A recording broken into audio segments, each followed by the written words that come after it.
First Flight, Chapter 1, A Letter to God, written by G.L.Fuentes, presented by MASIH. The house, the only one in the entire valley, sat on the crest of a low hill. From this height one could see the river and the field of ripe corn dotted with the flowers that always promised a good harvest. The only thing the earth needed was a downpour, or at least a shower. Throughout the morning, Lencho, who knew his fields intimately, had done nothing else but see the sky towards the northeast. Now we're really going to get some water, woman. The woman who was preparing supper replied, "Yes, God willing." The older boys were working in the field, while the smaller ones were playing near the house until the woman called to them all, "Come for dinner."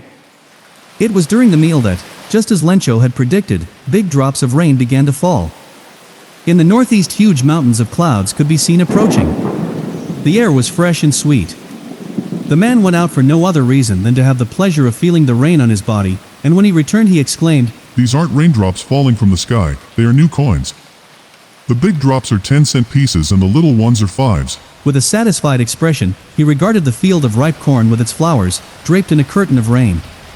But suddenly a strong wind began to blow, and along with the rain very large hailstones began to fall. These truly did resemble new silver coins.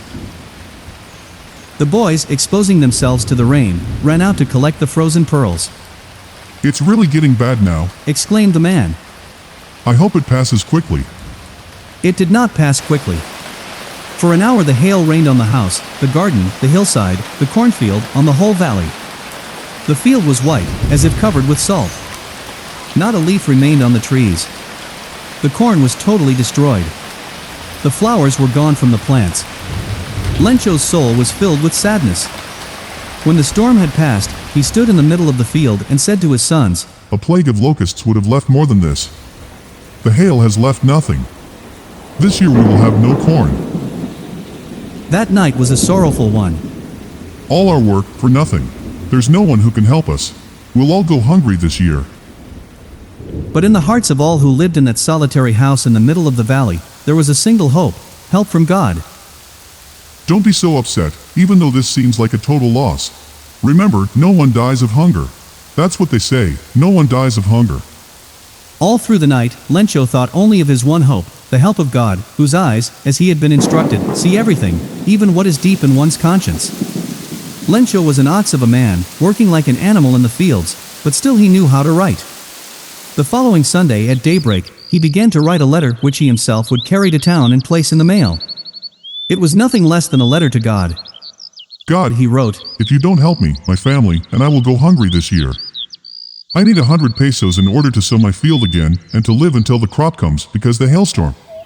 He wrote to God. On the envelope, put the letter inside and, still troubled, went to town. At the post office, he placed a stamp on the letter and dropped it into the mailbox. One of the employees, who was a postman and also helped at the post office, went to his boss laughing heartily and showed him the letter to God. Never in his career as a postman had he known that address. The postmaster, a fat, amiable fellow, also broke out laughing, but almost immediately he turned serious and, tapping the letter on his desk, commented, "What faith?